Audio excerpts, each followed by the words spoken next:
Dawn was breaking, and he awoke outside the city, which was already quietly buzzing. The air was cool, the stone floor beneath his feet hard, and his chest was filled with a heavy sense of anticipation.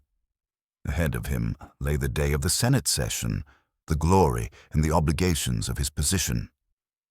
Calpurnia had slept restlessly. Her anxiety lay like a shadow in the room. He felt his body, tired from the constant pressure of the years, and yet tense as before a campaign. He thought of plans, of orders, of paths beyond the horizon, and he noticed how the silence of the morning comforted him less than usual. The omens seemed to be against him.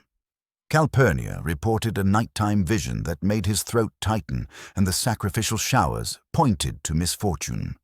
He weighed caution against duty, influence against the danger he could not name. Part of him wanted to dismiss the day, postpone the meeting, not leave the house. Another part, harder and more familiar, demanded that he wear the mask of fearlessness. He stood for a long time, his hands on the table, feeling the slight tremor in his fingers. Decimus Brutus entered, confident in his stride, practiced in his tone. He spoke of expectation and honor, of faces that would be turned toward him today. Caesar's caution once again wrestled with his pride. He heard how the words touched his reason and the image he had created of himself. Finally, he nodded, not quickly, but decisively. He would go. He took the uneasiness with him, like a general takes the wind that blows against him, and he let it settle behind him. He put on the toga, smoothed out the fabric, adjusted the wreath. The metal of the mirror reflected a face he knew well, alert, tired, determined. A brief dizziness flashed through his mind, then he let his breath flow out in a controlled manner.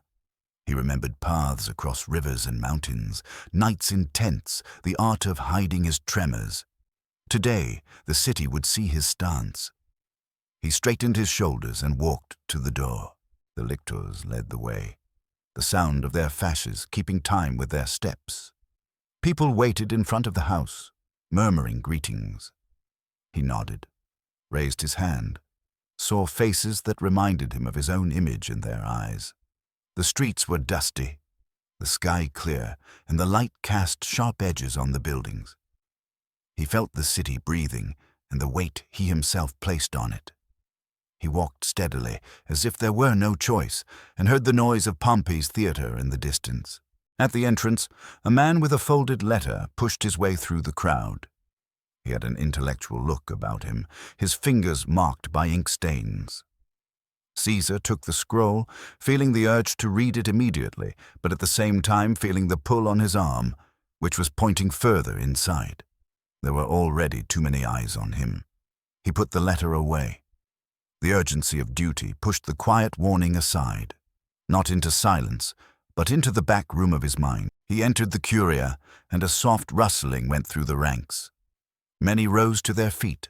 He sat down on the Curia chair, feeling the smooth wood through the fabric, and the proximity of faces turned toward him.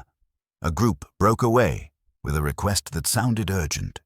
He raised his hand to maintain order. The voices came closer, too close. A strange feeling passed through the atmosphere, like before a thunderstorm that you can smell before you see it. The request turned into jostling, hands grabbed at the hem of his toga.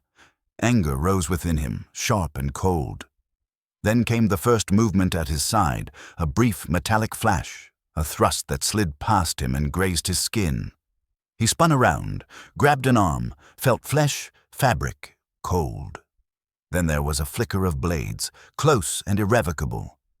The faces were close, the noise rose sharply. He sought stability in his posture and noticed how the space around him shrank. He saw a familiar face and felt something inside him give way, not in his body first, but deeper. The noise became muffled, the air heavier.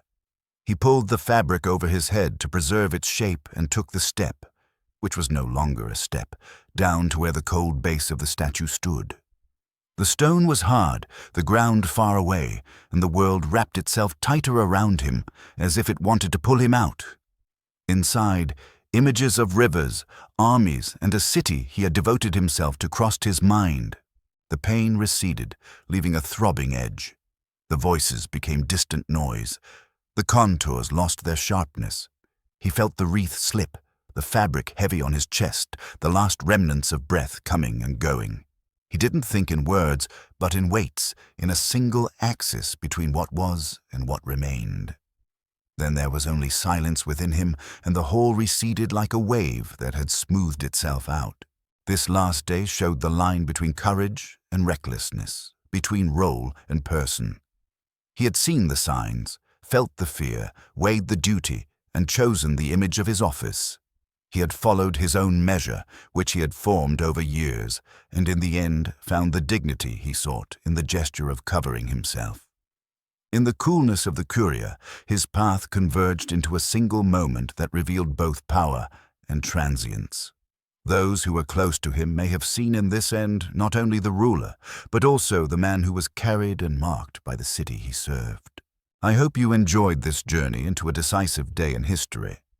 If you want to see more videos like this, it would really help me if you could like the video and subscribe to my channel so you don't miss any more videos. If you want, you can also write in the comments what perspective you would like the next video to cover. Thanks for watching, and see you next time on another historical dream journey.